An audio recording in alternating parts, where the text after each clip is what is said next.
Hello and welcome to the Unofficial Unreal Engine podcast, where we talk about all things Unreal Engine and also on Gene. We're your hosts. My name's Alex, and also there's no Jacob tonight. It's just me and a special guest. We have with me Leo Badi, who is joining us all the way from Buenos Aires. Leo, say a quick hello. Introduce yourself. Hello, everyone. I'm really glad to be here. Thank you, Alex, for inviting me. I'm really excited about this. Yeah, we're going to chat about pixel streaming, Unreal Engine, all sorts of fun things. Before I forget, I'm going to try to be like Jacob and say, remember to rate, review, like, subscribe, all those fun acronyms that they're not acronyms, nouns, whatever. Do those things. Adjectives, verbs, they're verbs. Do all the verby things and let us know if there's anything in particular you would like to see on the podcast. For example, we had some people say we'd love to hear more about pixel streaming, and we thought it'd be fun to chat more about pixel streaming with special guests like Leo from Arcane Mirage. Arcane Mirage, for those of you who don't know, is a super cool, amazing pixel streaming platform. We're going to get to it. We're going to talk about it. But first, we have to go through our little structure of how we introduce our guests to the world. We don't want Leo to just go off in this wonderful biography of his journey into this space. We are going to start with, you know it, word associations. So Leo, the way this is going to work is I'm just going to say a word and you just say the first thing that comes to mind. Sound good? Okay. Here we go. Sounds good. Sounds funny. Yeah. All right, here we go. We're going to say home, Wife. work, Fun. food, Food. Something that I want to eat always, all the time. excellent, travel, Piece of. virtual production, Something hard to do. Unreal Engine, Like the top of the mountain, like the leader. yeah. Correct answer. Leo, how do you take your coffee? Hot without sugar. Very nice. I of course, do not have coffee. I just have tea here. Trying to take care of my throat, so I'm going to try not to crackle too much tonight. Leo, what is your favorite time of day? Actually, it's the morning. The morning. Do you ever watch the sun rise? No, not that morning. No. After 8 a.m. Yeah. Yeah, that sounds pretty good. And recall, if you will, one of the last times you laughed. Just a thing that happened, could be situational, could be a joke you heard that just brought a little joy into your life. Well, I just laughed. But before this, I met with a couple of friends today, and we have a really good time laughing. Yeah. Very nice. Yeah.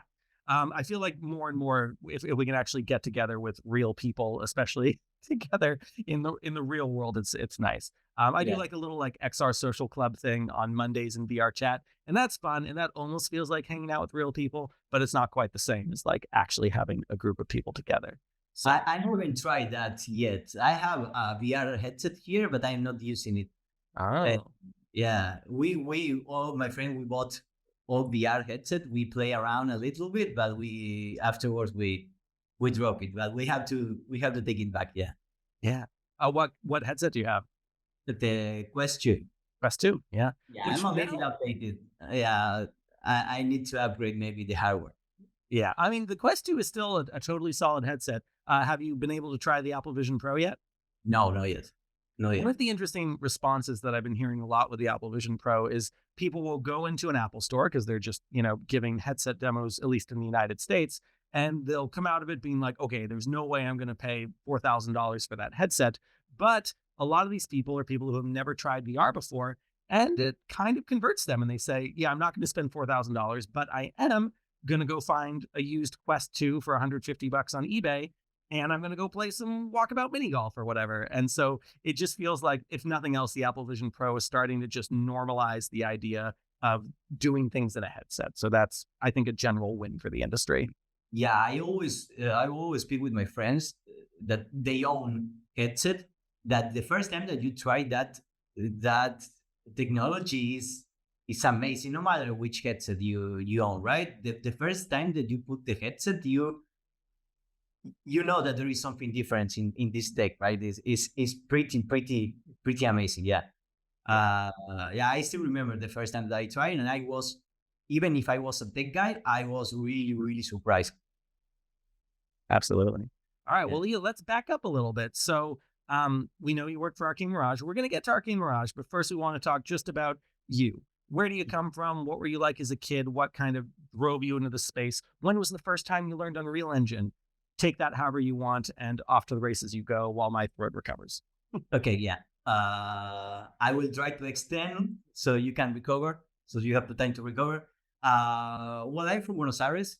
I was born here. Yeah.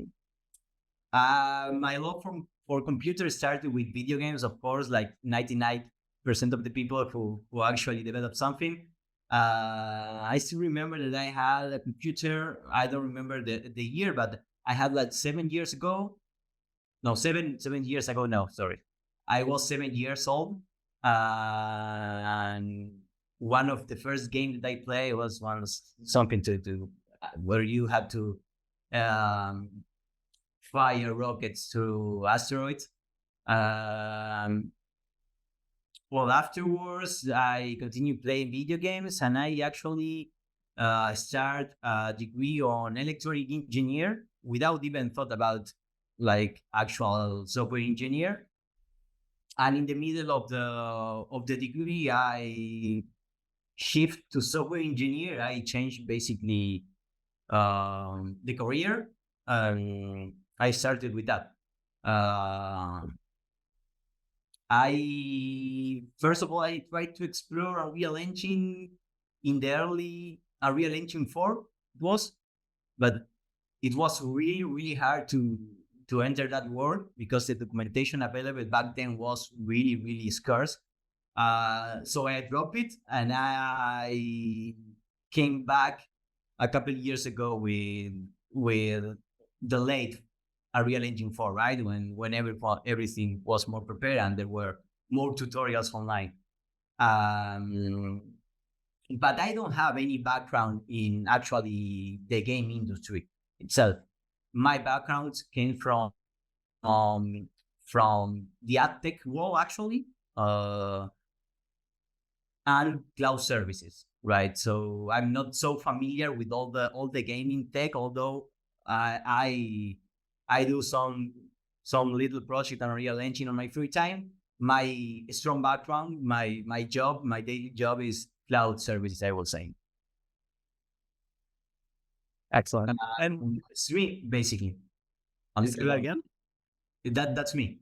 That's you. That's Leo.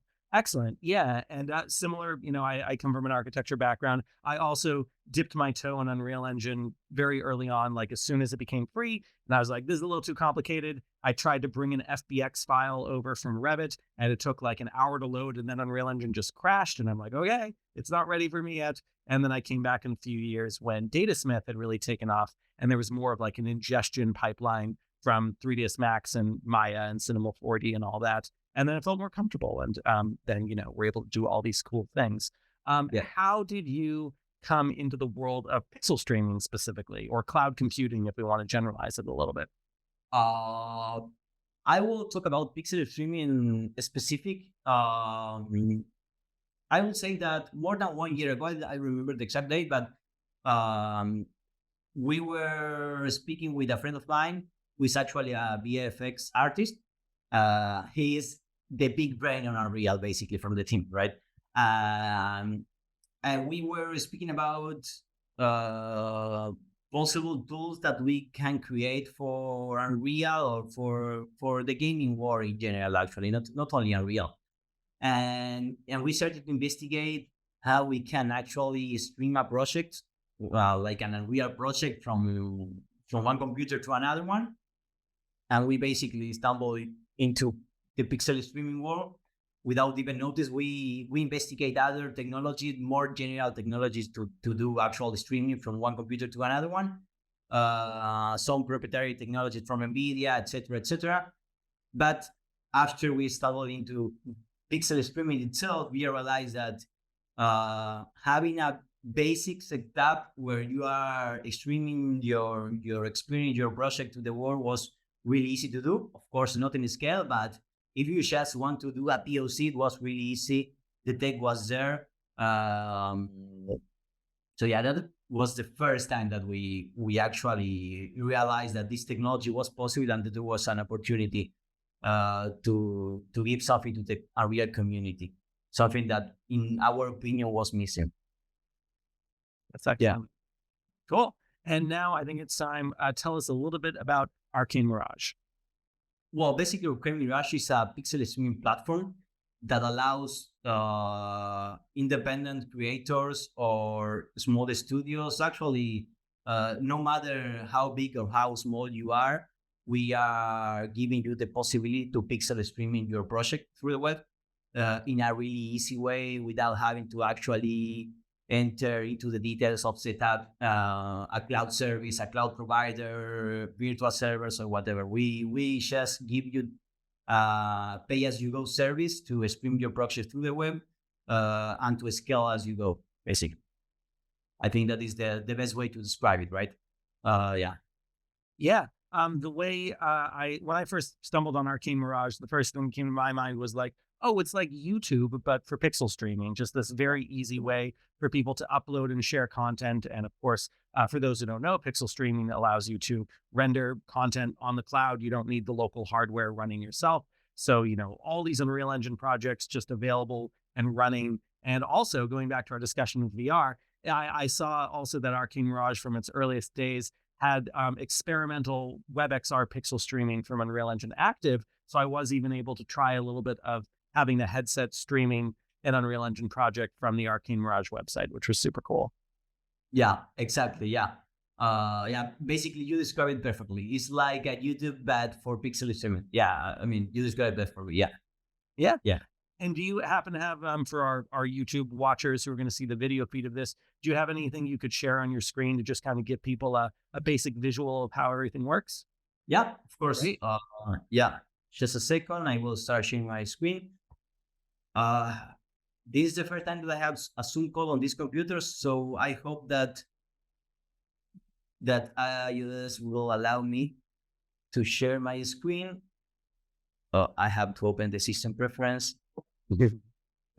We are having some technical difficulties here. No worries. While you're taking a look at that, so just to riff on this a little bit more, the thing I love about pixel streaming, of course, is that it doesn't matter what kind of device you're using. You can be on a phone, you can be on a Chromebook, you can be on a powerful computer. It doesn't matter. It can be anything that has a browser. And then as long as it can run Netflix, if you've got a good enough connection to get like a good 1080p stream going, then pixel streaming is going to work. It's a little bit, to continue on the Netflix metaphor, a little bit like Bandersnatch, and the idea that you have input, you have something that you're doing on your end, and then that's registering on the other side. So pixel streaming, of course, is also a lot like Google Stadia, GeForce Now, Xbox Cloud Gaming, except if you use a service like Arcane Mirage, it's very easy to do your own projects, not just the AAA titles that are out there in the broader public. Exactly. I will have to reopen soon, actually. I don't know how we can handle this, but I will just quit and I will reopen again because Mac is complaining about permissions. Okay? Yeah, no problem. I will be right back. Great, no problem. While Leo's gone, I'll just mention that South by Southwest, GDC coming up. I will not be there. I'll have a couple colleagues, but certainly let us know if you will be around. For anyone that might want to see the Four Seasons project that we've been building for the past year and a half, this 5,000 square foot kind of holodeck showroom over in Austin, Texas. If you have potential interest in building something similar, if you're involved with location-based entertainment, our client is welcoming a few people over the course of South by Southwest to come up and take a look, even if they don't plan on spending millions of dollars on the super penthouse there. So do reach out. You can just email unrealpodcast@gmail.com. I've totally forgotten our message. Just find me, iBrews, on Twitter, and reach out if you or someone you know should go take a look at our 5,000 square foot showroom, which again, we did a whole Unreal Fest talk about last October. So feel free to check that out. A few other things we're going to do during this session with Leo. I'm going to give a quick tutorial about using the modeling tools, punching a hole in the wall. We'll look at that together. And I'm also going to ask Leo if he has any travel plans or any predictions for GDC as well. We have Leo back. So Leo, let's see if we're able to take a look at Arcane Mirage. Yeah. Let's hope that. I did like a commercial break while you were gone. Yeah, I just hear a little bit about that. Yeah. I will share this. Excellent. It's working. Great.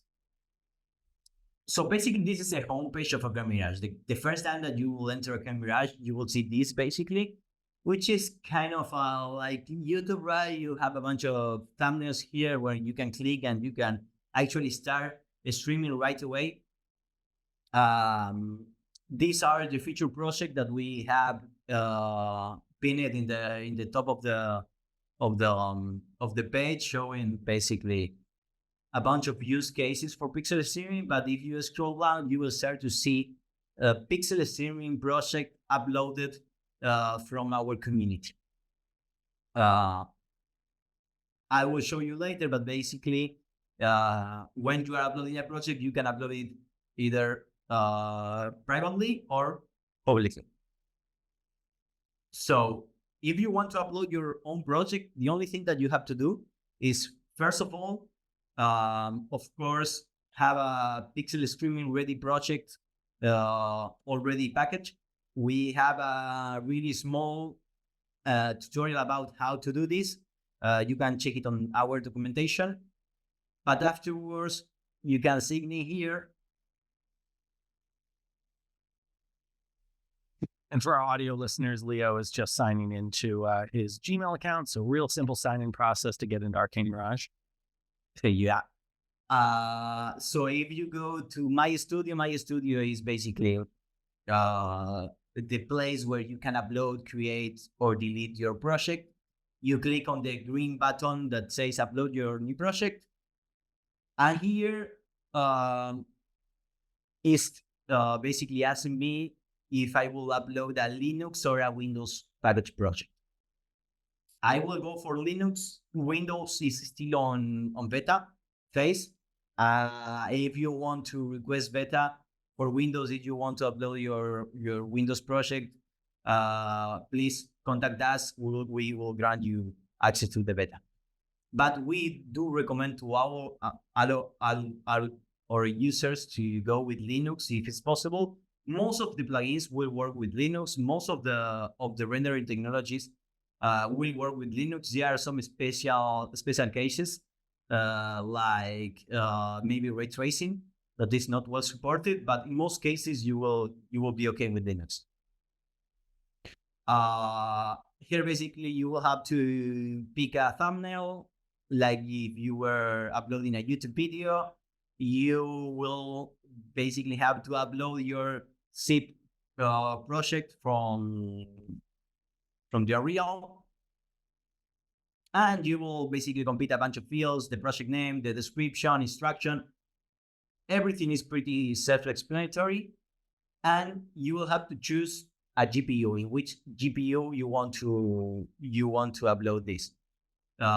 We have 4 options from a low end GPU like the 4000 to a really high end like the R6000, which is basically a beast.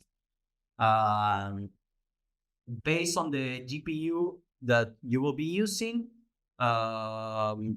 basically that will change the price per minute that this project will cost. After you upload everything, you go to create project. I will not do it here because it will need a few minutes to upload everything. But afterwards, there is an internal process on Arcane Mirage where we basically prepare your project to be pixel streamed.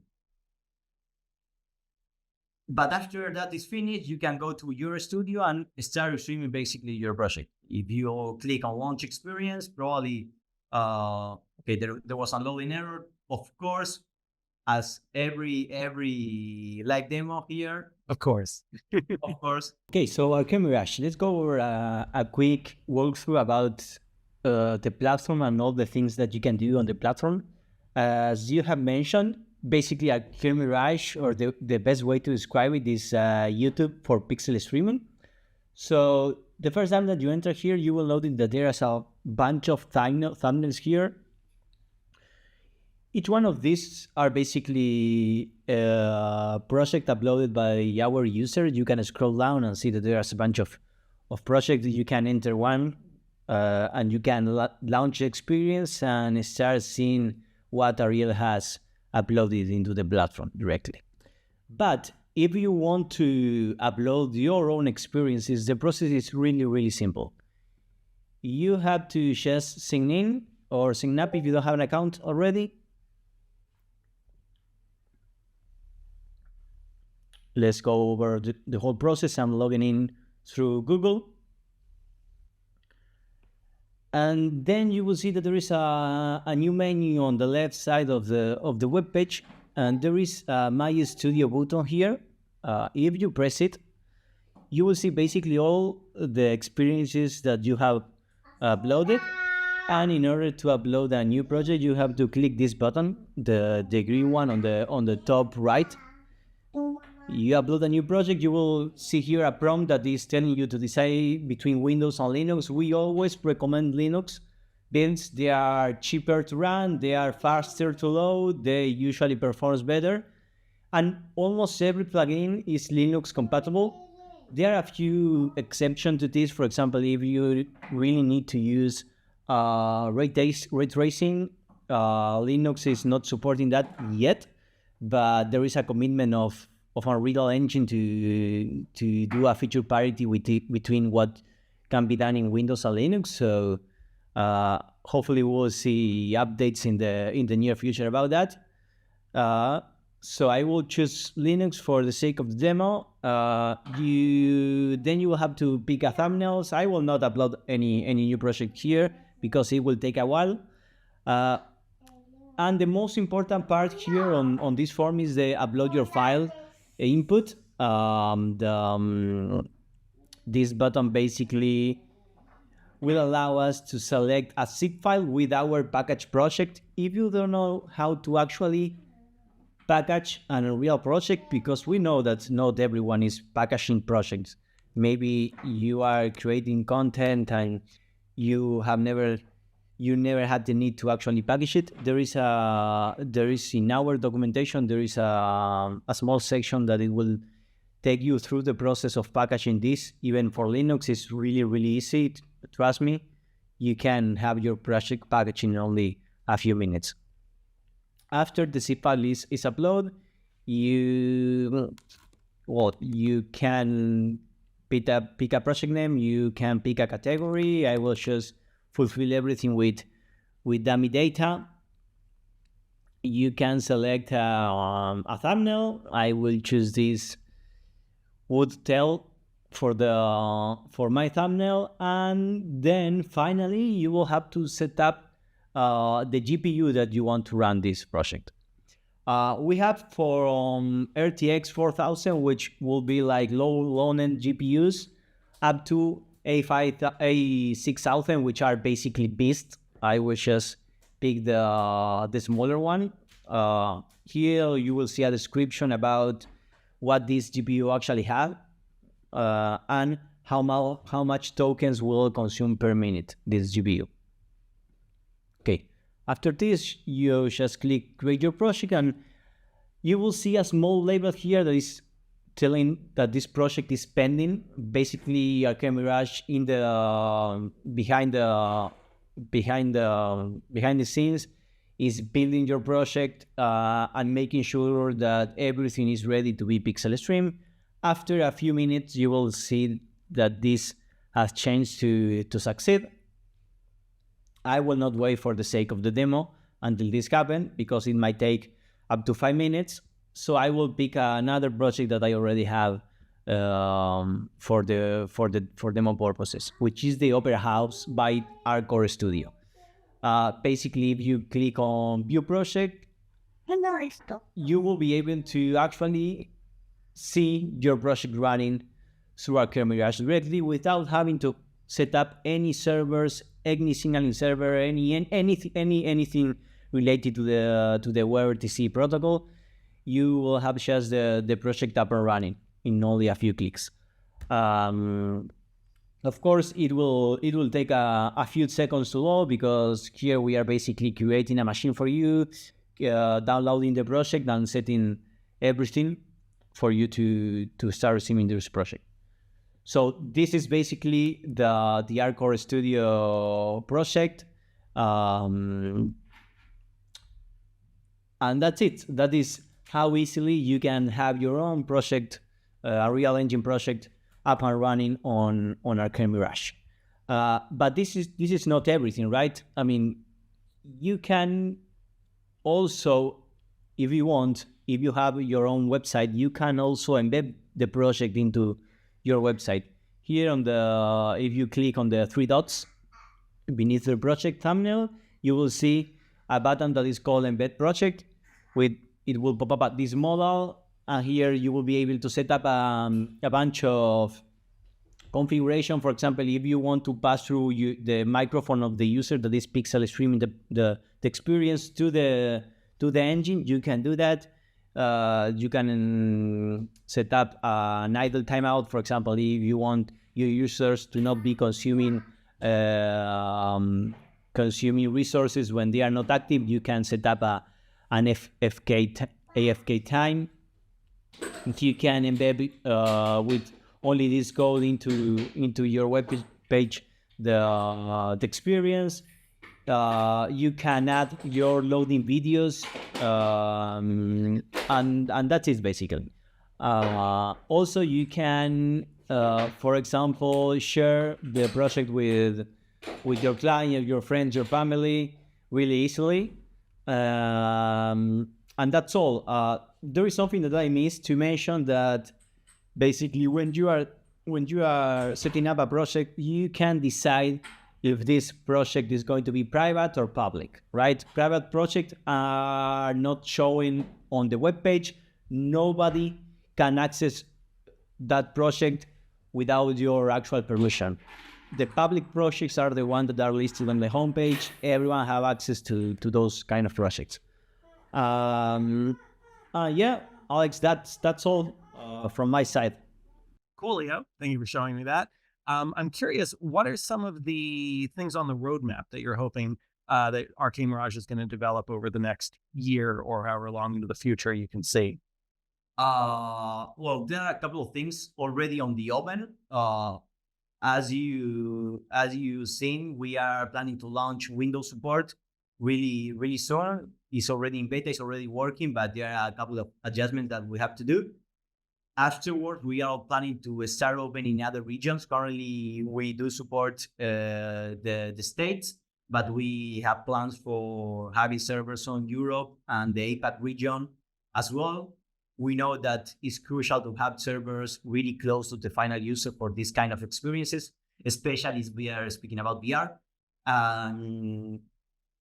Also, there are a couple of things that maybe are more in the future. We are planning to incorporate an online editor. So, for example, if you are a student or a small independent artist, you will be able to directly stream the editor, work on whatever computer you are, no matter if it's a really high-end GPU or not, and without only a few clicks, start pixel streaming your project without actually having to go all the process of packaging the project, uploading and everything, right? So we are planning to not only create a pixel streaming platform, but we want to give the creator all the tools that they need to actually learn Unreal, use Unreal, and like share their creations with the world. Yeah, we want.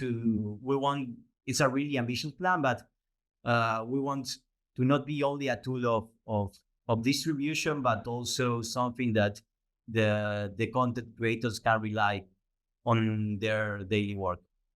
Yeah, that's excellent. Because of course, there's so many use cases across gaming and enterprise, simulation, automotive architecture, where it's just really useful to be able to have a very realistic, detailed, interactive version of an experience. And especially if you travel, I know I've been in a lot of places where I'm moving from location to location, and I don't want to take a 500-pound desktop computer with a RTX 4090 in it with me everywhere. Well, I have done that a couple times. It is much nicer if, as long as I can confirm there's good internet, or if I can bring a reliable mobile hotspot with me, that I know I'll be able to share everything that I'm trying to do with pixel streaming.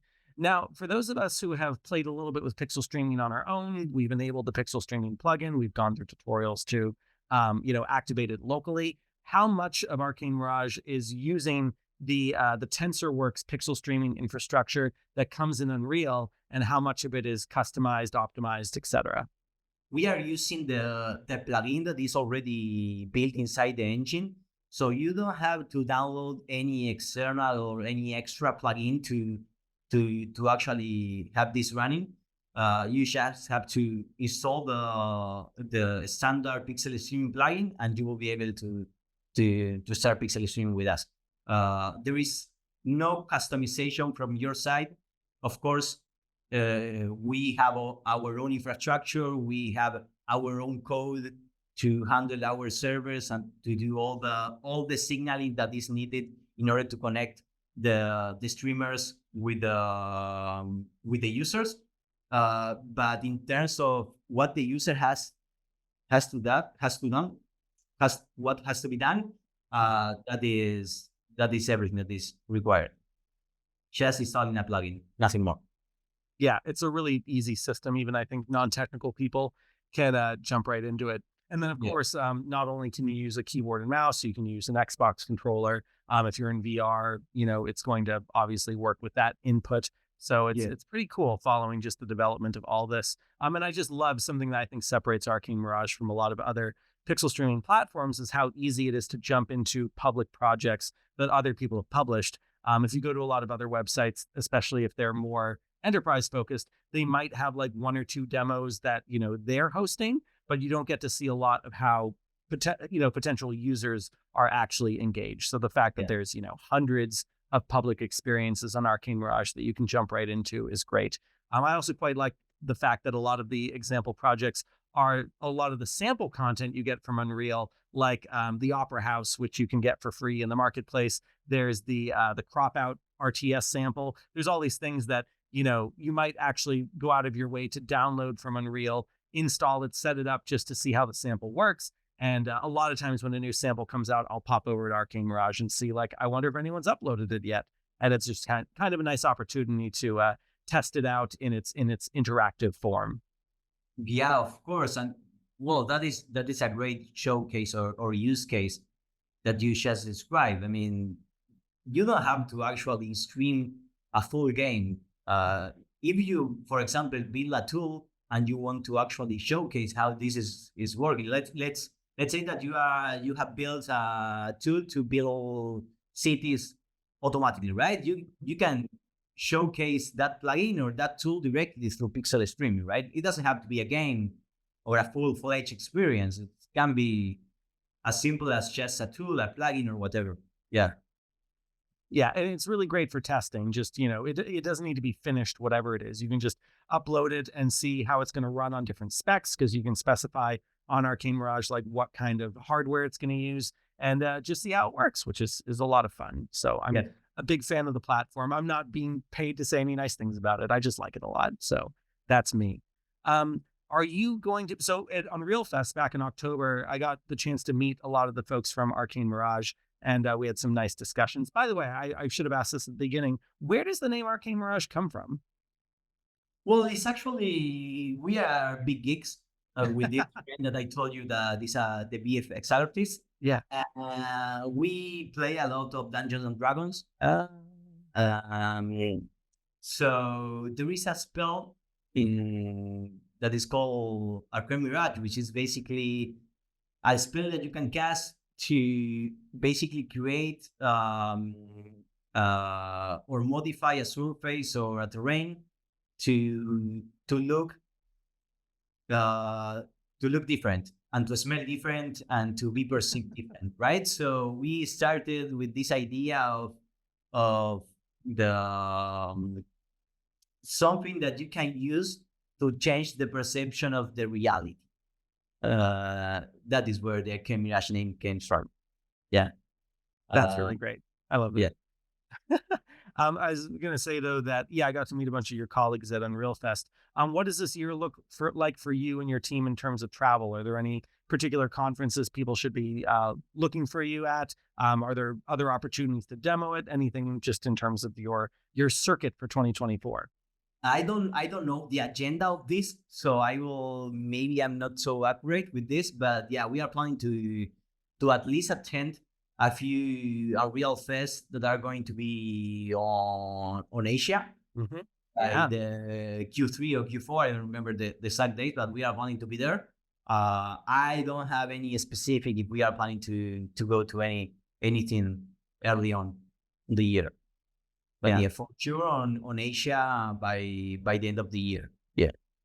Cool. Yeah, it's really exciting how Unreal Fest is going to be in so many different places, and I wish there was I wish there was a way to follow Unreal Fest the way that someone might follow like U2 around on tour or Taylor Swift, where like I wish the Unreal Fest were happening in such a way where you could like start at the Gold Coast and then go to Seoul and Japan and Singapore and every place that it ends up at.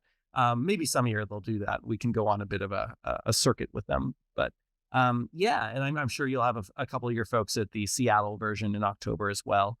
They were very well represented last year. So let me ask you for a prediction, Leo, because last year when GDC happened, Unreal had all sorts of incredible announcements. This is where they did their excellent live demo of MetaHuman Animator. We love live demos and all the things that can go wrong with them. They were revealing Fab and UEFN and teasing other samples like the Electric Dream sample that, also revealed Strata materials and procedurally generated content. I think there were also hints of like Project Hillside. There were so many things that were packed into just the state of Unreal at GDC. And obviously that was also when 5.3 was first revealed. Sorry, not 5.3, 5.2. 5.3 came later last year. So Leo, just going to put you on the spot and say, is there anything that you think Epic will reveal at GDC this year, 2024? And what are the things that you hope they'd reveal, even if you think it's a big stretch? Yeah, it's a huge. I mean, the expectations are high for sure. I mean, after all the reveals of the last year, the expectations are really, really high. If I will have to say something, of course, everything that is AI related is a really hot topic currently. And even if Epic already showcased some tools or plugins or ways to use AI on the engine itself, I think there is plenty of room for improvement there. So I think that for sure there will be AI related reveals for this year. And if I have to be honest, I'm just open to receive whatever reveal that they want to show us. I mean, the last year was great in that aspect, and I'm really excited to see what they are going to show us this year. Yeah, that's excellent. Yeah, I'm really excited to see what comes out. I know the thing that I would love to see be revealed that almost definitely won't happen is because of all the money that Disney has now invested into Epic, that there's going to be this big announcement. Tim Cook's going to come on stage. Tim Sweeney's going to be on stage. The CEO of Disney, whose name I'm totally blanking out at the moment, will be there in the middle, and they're all going to hug, and it's just going to be a big happy family. And then there will be all these announcements about these upcoming partnerships with Unreal Engine and Epic Games and Apple, and that would be delightful. That being said, every week I try to give a little bit of an update on what the state is of Unreal Engine with Apple Vision Pro, because of course the SDK tools are out there. There's just not a lot of hand-holding that Apple is giving to Unreal Engine as far as we know. And as of yesterday, I now have Unreal Engine running in the Apple Vision Pro fully immersively. I had it working in mono about a week ago. Now it's in stereo. You can see the whole environment. You have your Swift UI. That's also customizable with buttons and all that. The only downside I'd say right now is you can see your hands, but there's no actual interaction.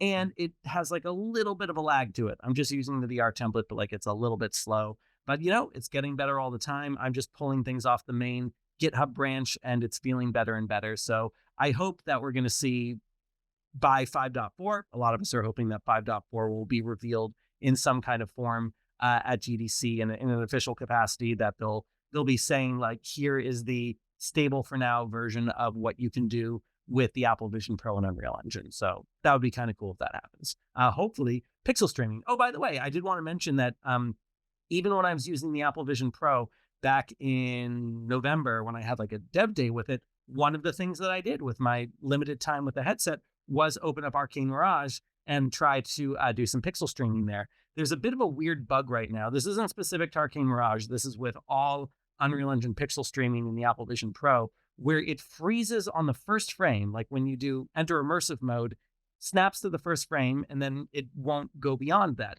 which is strange because other WebXR content like A-Frame and Eighth Wall and things like that, they seem to work okay in VR mode.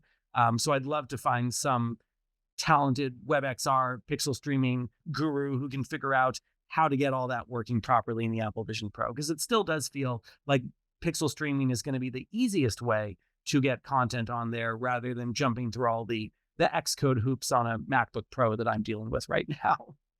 Yeah. The VR support, not only specific about the Apple Vision Pro, but with every headset yet is on beta, I will say, right? There's a couple of bugs that has to be fixed in order to have a really nice experience with the headset. But yeah, I think we are getting there on 2024. Yeah. That's the hope. Yeah. Cool. Well, this is about the time in the episode where I would give a little bit of a demo. Do you want to come along for a ride with me, Leo? Yeah, of course. All right. So I'm going to share my screen for our video watchers. And what I've got pulled up is just our standard third-person template. And by the way, this is as good a place as any to show folks that in order to prepare a project for pixel streaming like Arcane Mirage, all you have to do is go edit, plugins, find the pixel streaming plugin, and just turn it on. You don't need that pixel streaming player, just literally that plugin, and you'll get a little message saying you need to restart the project. You'll see some pixel streaming options there, and it's good to go. When it packages, everything will be there. If you wanted to package it for Linux, that's a little bit more complicated with how that gets set up, but you're at least ready to go for a Windows release. We're definitely learning more and more about Linux at my company just because there are so many benefits to how much faster it loads and how much cheaper it is, and you don't have to deal with Windows servers and all that. So hopefully more of the plugins we deal with will have Linux compatibility soon. So the little lesson today I thought I would teach some folks is I've got my little third-person metahuman character, and he's moving around. His legs aren't moving because I haven't updated the blend shapes, but I've cut a little hole in the wall to the side, and I've got your standard kind of door opening thing going on here. So just a little trigger volume that opens a door. And so there's a couple things here that I think are useful to touch base about. One is how that door animation plays, but the other one is how did I take the wall here and cut a hole in it? Leo, do you have any theories on how this is accomplished? You asked the wrong guy here. That's okay. So we're actually going to dive a little bit into the Unreal Engine modeling tools. So that's down here in the same area as landscape and fracture and all that. If you don't see the modeling tools, that is also going to be in the plugins folder. So I'm going to type in modeling, and you'll see modeling tools editor mode. And just like the pixel streaming plugin, you would just want that checkbox hit, and then you might have to restart the engine. So I can take a wall like this. And you want to make sure, by the way, that you're never editing geometry that is in your engine folder. So I'm very specifically making sure that this lives inside of, just hit my mic. You want to make sure this is living inside your project. So all the walls in the third-person template, if I search for where those static meshes originate, it is a cube, but it's not the cube in the engine. So we're okay. So you can see I already have one here called cube with opening. We're safe here. If I were to edit this one, it would edit all four sides. In fact, you know what? Maybe that's okay. Maybe I'll go ahead and edit this one so we see it happen everywhere. And so what I want to do, if I want to punch a little hole, is first I'm just going to want to make sure I have something that's roughly the size of a door. And so I know just from having like a person that essentially 2 of these meter cubes is going to be enough. But if I'm not sure, I could find a mannequin. I could just filter by skeletal mesh, drag a mannequin in and say like, okay, yeah, that feels about the right size for a door. And you can see some Lumen artifacts there going on. So what I'm going to do is take another cube, and this cube is going to be what I use for cutting. So I'm going to find, I can just filter by static mesh. I forget what cube I used over here, but just something that's actually in my content folder. It could be a box too, cube box, whatever. And we've got a few different cubes here. So I'll do shape cube. I could also do chamfer cube if I wanted a little bit of curvature on it. And one fun thing I'm going to try is to give this a material, because what happens is if this has a material, Well, I'm not going to spoil the surprise. Something kind of fun is going to happen if this has a material. So I've got a metal material here. We got kind of like a little chrome sheen. And what I'm going to do is I'm going to make this 2 times as tall. So just 2x there. And we're going to see that this is able to slide into the wall pretty well. And it's perfectly within that grid opening. So I've now got this cut into the wall. And now I'm going to click on the base object. This will be very familiar to anyone who's used 3ds Max or anything like that. And I'm going to go over into our modeling tools. And I'm going to find over in, where is it? In Mesh, totally blanking on where we have our Boolean operations. Let me pull this down a little bit. There's more. There we go. So under Mesh, we have an option for Union, and we also have an option for Simplify. Oh, where we go? Oh, it's, you know what it is? It's because I think I need to click 2. There we go. I have to click 2 different pieces together. And then there we go. It's under Model. I just did this the other day, and I'm like, I've completely lost where Boolean operation is. And unlike so much of Unreal Engine now, I can't just start typing, If it's like, I know there's something in the toolbar, and it has something to do with, my class viewer, I can just type that in and it'll come up. There isn't anything like that right now for the modeling mode. So you do actually need to remember where all these things are. But if I have both of these selected and I go to Boolean, so you'll notice that there's the option here for a Boolean difference. And the first option here is literally cutting out everything that isn't touching the, everything that isn't intersecting. So we're just seeing the door here. And this, of course, is the opposite of what we want. But Leo, what's something you notice about the back face of our little cube right now? What's it doing? Yeah, it has the original word, right?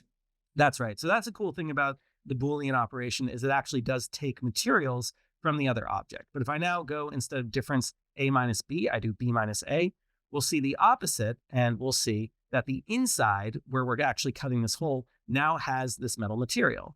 And in fact, I've got this little drag here. So this is where I can actually see, what the operation is doing in different spots. So if I didn't actually want to open the wall all the way and I just wanted to imply a door, how in video games, sometimes you just have like what looks like a door, but you can't actually go through it. You can have that kind of effect. But in this case, I actually do want to cut a hole. So I'm going to push it through a little bit further. And we see we've got this like nice metal sheen for the poche in the interior of the wall. But we've now successfully cut a hole. And when I do accept, we may have done it for all of these. Actually, no, we didn't. It looks like this did create a different piece of geometry. Yes, that's right. It is actually a new piece of geometry called Boolean, and it lives over in our generated folder. And if we wanted this same hole to be available at this wall over here, for example, we could just go ahead and replace the cube. Whoops. Never mind. No, we can't do that. I was going to say we could replace the cube with what we have there. I think the reason that's not working is because you'll notice that the geometry here for this one has a scale of 31 and 4. And then the one here is just 1, 1, 1. So we've kind of reset the transform. So if we wanted to get this over there, we'd probably want to do something like grab both of these and then do like a bit of an alt rotation sort of thing. And then we could, place it roughly like this if we wanted to. Just if we wanted to get these holes everywhere. And then I could just go and delete the ones that were there, if I so choose. Right, so now we've got two more holes, 2 more doors. And then you can imagine how we could start to have like infinite other levels here, like just to be a little bit circuitous about this. I don't think I can do what I think I want to do right now, which is to put the third person map in itself. No, I can't do that. But if I were to have a persistent level, if I were to do this, for example, new level, and I do an empty level, and I think of this as a persistent level, I could then go to my levels window. And I don't even have to do it here. It doesn't have to be my levels window. If I just drag my third person map in here directly, this is an instance. This is a packed level actor of that map. And I could actually have a few of these. So I could actually start to, connect these through the doors and play with some scaling if I need to. Like if I want to do a -1, let me start by resetting these. Just reset both of these. And then if I start to drag one of these out and then I do like -1 probably on the y-axis, yes. So now I have a door opening here and a door opening here, and we're starting to connect these, right? So now we have something there. This is where I've already done this, but there's a door going through there. And then we have the same thing on the other side. and we are able to start moving through multiple versions of the same level. You can imagine like an obstacle course that takes you through and through and through. But let's go back to just the main level now that we've illustrated that.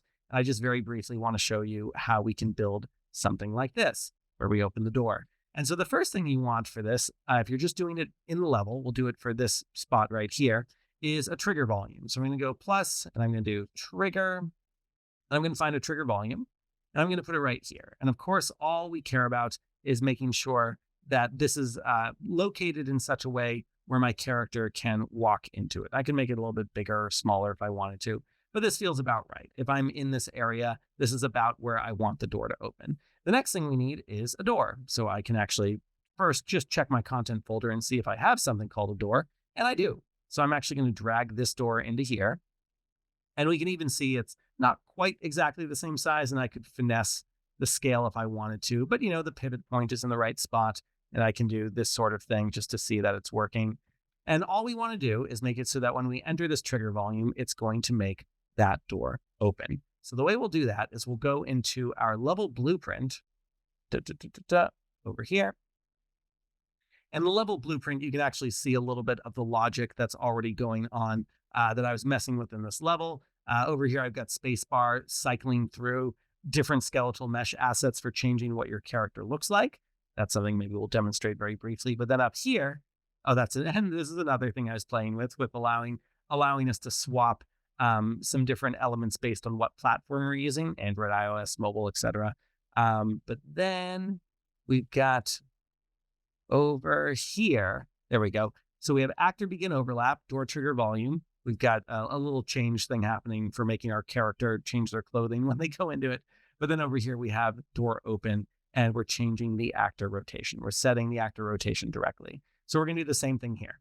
So we've got this trigger volume, and I'm going to go ahead and right click to get a reference to it. But instead of calling a direct reference to it, I'm going to add a specific event or collision. So we're going to say on actor begin overlap. So we're going to have a thing that happens when it overlaps and a thing that happens when we stop overlapping. That probably looks very tiny. So let's make this a little bit bigger. We're going to begin overlap, and then we're going to have end overlap. Right? So when we go into it, door's gonna open. When we go out of it, it's gonna close. We don't care what's coming into it. We're not like throwing stuff around in this level. So we can just, literally anytime something is overlapping this, it will trigger. In this case, it's gonna be the pawn. So now we just need a reference to our door. So the door by default is closed. We've got it at this rotation right here. Again, if I wanted to change the scale a little bit of the door like that, 1.1 seems to fill that up a little bit better. But I'm going to do the same thing. I can right click here, and now I can just say create a reference to static mesh door. And all we're going to do to start, just to make sure this is working, we're not going to do any kind of animation. We're just going to set actor rotation.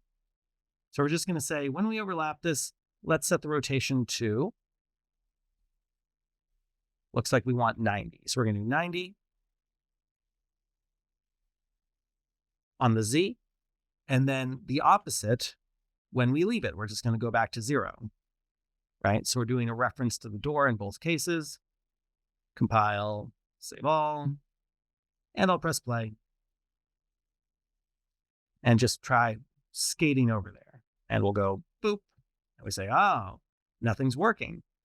Leo, any idea why it's not working? I know exactly why it's not working. You know why it's exactly not working? Yeah. The door is not set to movable. So if I press escape, I'll get a warning about this. It's going to say, hey, we tried to move the door, but we couldn't because it's set to static. And so we just need to go and tell the door, hey, it's okay to move. It's fine to move. Because Unreal Engine really likes to batch things into things that can move and things that can't move, and never the twain shall meet. So now if I skate back over there, we should see, boop, it opens. And oh, it didn't close. I wonder why it didn't close. So it's opening fine, but it's not closing. So that's something we could investigate really quick. And we can just open up our level blueprint again and say, okay, so we got on begin overlap and we've got on end overlap. And for some reason, the problem is that I didn't change the rotation. Going to assume that that's working. We'll do a really quick test to it. Our tutorial's running a little bit long, so I want to kind of whiz through the final part. So it opens, it closes. It opens, it closes. Okay, last thing before we move on to wrap up our episode for the day is we just want to try animating it. So the easiest way to animate this is to use a fun little thing called the timeline node. Timeline node is like a mini little sequence that lerps from one spot to another. It's called door movement. I can't call it door open because the other one's called door open. And so what we're going to do is actually have both of these trigger the same thing. We don't even need to have this one anymore because they're both going to play into this, but they're going to do different things. When we begin to overlap, we're going to do play. And then when we go out of the trigger volume, we're going to do play in reverse. So play reverse. So no matter, even if the door is only half open, it's then going to go back to being shut because it'll reverse from wherever it left off. And so all we're going to be doing is changing the actor rotation amount over a period of time instead of just setting it directly to 90. So the question might be, okay, but how do we just set that number? And we can right click on rotation and say split structural pin. So this is what we want to affect. So all we need is an alpha channel or not an alpha channel. We just need a float value to feed into that rotation Z. So on update, which is like every frame this is playing, we're changing that value, but we don't have an alpha. I keep saying alpha because that's the default. We don't have a float value here to feed in. So we double click on the timeline and we do a new float track and we call it door movement or whatever. And then we want to set the length of time this is going to be. Let's say 1 second. That's a little bit long for a door to be opening, but we also want to give ourselves a chance to have it open and close. And then we just really need two values. We need what's happening at 0, 0, which is absolutely nothing. And then we need a value that brings us up to, how much are we rotating the door by, Leo? 90. 90, yeah. So then we want to have at the 1 second mark, 1 second has passed, and we've gone up to 90. And it's way up there, a little bit hard to see, but I promise it is correct. We can see the values there, 190. And so I go ahead and I compile that. And now we've got this little float value, and we just want to feed that directly into here. So when it's playing, it goes 0 to 90, and then we play in reverse, it goes from 90 to 0.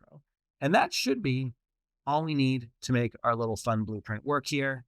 Going to compile that, going to press play, and let's skate on over, doop-a-doop-a-doop-a-doop, and door opens, door shuts, door opens, shuts, door opens, shuts. And so you can see that it's going to start to shut from wherever it left off, even if it didn't get a chance to open all the way. And so at this point, we could also have something like a trigger volume on the other side, where once I'm on this other side, we're now loading that next level area, or barring that, we can just fall down and have a good time leaving the level. Any questions about that, Leo? Did that make sense? Totally makes sense. Cool. All right. There is our little tutorial of the day. Stop share. By the way, tomorrow, Alex Coulombe's authorized Unreal Engine Training Center Manhattan edition will have a free course tomorrow. This will be at 2 p.m. Eastern Standard Time, 11 a.m. Pacific Standard Time. Go to alexcoulombepresents.com to sign up and register for the free class. I'll be with Whit Sellers, who knows way more about Unity than I do. So we're going to be taking particular care to introduce people who know a little bit about Unity, how they come over to Unreal, how a prefab is kind of like a blueprint, how a component is kind of also like a component, all that kind of stuff. So please join us for that if that sounds fun. Leo, a couple more questions before I let you go for the night. One is, what's your idea of a perfect day? A perfect day. Well, the perfect day is when I have a daughter, right? So the perfect day is start the day taking her to the park, playing around, enjoying a really sunny day of summer. Afterwards, go with the family to a really nice coffee shop to have a croissant and take a good nap. The nap cannot be skipped, by the way, in the perfect day. And on the afternoon, meet with friends or family, go out to have dinner, and just lay down at night, watching some TV shows on Netflix. That is like almost the perfect day, I will say. Yeah.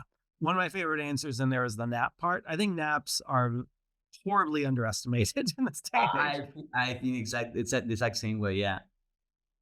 A nap is so excellent. I also want to give us a chance to shout out any Unreal creators doing cool stuff. Have you seen anything lately made in Unreal, maybe uploaded to Arcane Mirage or anything like that, Leo, that has impressed you, blown you away, anything like that? Uh, I'm on Reddit, and yesterday I think there was an update on the Ninja Fluid I think plugin, I was going to say the same thing. Yes, the Ninja Fluid stuff is incredible. and it's really incredible. Yeah, yeah. So a big shout out to the creators of that. Yeah. Yeah, big shout out to everyone doing that. My big shout out for the week is the new FX series Shogun, which I alluded to a little bit in the opening. It's a fantastic show. It's kind of, to dumb it down, Japanese Game of Thrones based on a book that also had a miniseries made of it years ago. And it is so intricate and detailed, and all the characters are so well drawn. And the world, the production design is gorgeous. The way they are showing Japan in this time period is absolutely excellent. And I'm bringing it up in the Unreal Engine podcast because there is a prequel, like a 6-minute long prequel movie that is completely made in Unreal Engine that you can also go and watch on YouTube right now. We'll put a link to it in the show notes, and it's gorgeous. Then I'm actually curious that they're using Project Avalanche, the motion graphics plugin, which you can actually go play with right now in Unreal Engine 5.4. But there's so much going on in here that when they say they did this entire prequel video in Unreal Engine, I'm curious if all the graphic stuff was done that way too. It's very cool. Great showcase of what's possible now, treating Unreal Engine as a bit of a one-stop shop. Any chance you've seen Shogun yet, Leo? No. Highly recommend. It's great.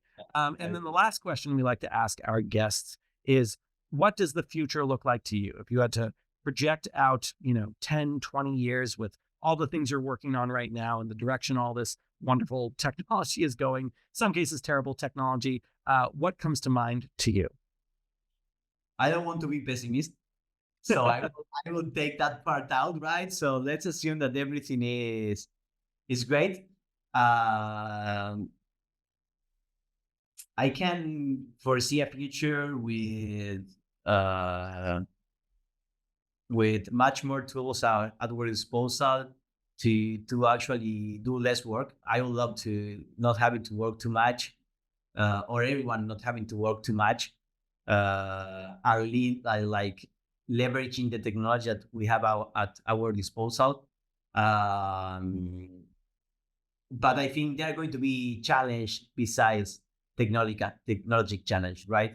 So I think the next 10 to 20 years, we'll have challenges around the society, how we incorporate those new technologies, everything that is bringing the AI, everything that is bringing VR.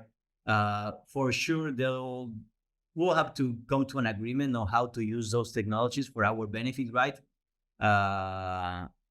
Because if not, everything can go really bad.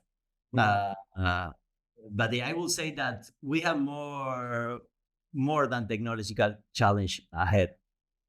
So I'm not so concerned about the technology, but on how we are going to use those technologies and how those technologies are going to be regulated. Yeah, I think that's all incredibly prescient. My biggest hope on a similar note is that I know AI and all this generative AI is the future no matter what. Nothing is stopping this train, but I would really love to see care and attention taken toward how it is all sourced. And so rather than just being able to generate an image that looks like the work of some incredibly talented painter or Unreal Engine artist without compensating them at all, there's a history and a knowledge of where all this is coming from. And even if it's like a microtransaction kind of thing where, yeah, Leo made this incredible sculpture and some of that information is being fed into some AI that's being generated, maybe Leo is getting half of a cent, when that happens. But then if there's hundreds of thousands of instances of this AI being used, over time, Leo's getting properly compensated for how his work started to contribute to this AI model, especially if he ideally gave permission and licensed it, out of his own free will for it to be used in that kind of way. Yeah, exactly. We have to take care of the artists and of the creators of the world, because if not, they will stop doing what they are doing, all the amazing things that they are doing, and it will be just feeding the wheel with the same content over and over again feeding the same AI, and it will start creating always the same thing, right? Yeah. A Xerox machine, a copy of a copy of a copy, and there's no Yeah, exactly. blood in there at all. Yeah, exactly. Yeah. Yeah. Well, very well put. Well, thank you, Leo. Before we let you go, how can people find you? Where can people find Arcane Mirage? We'll put all this stuff in the show notes, but any final plugs? Yeah, you can find me on LinkedIn as Leo Badi, and well, you can find Arcane Mirage on the open web. Just type arcanemirage.com and it will pop up. Excellent.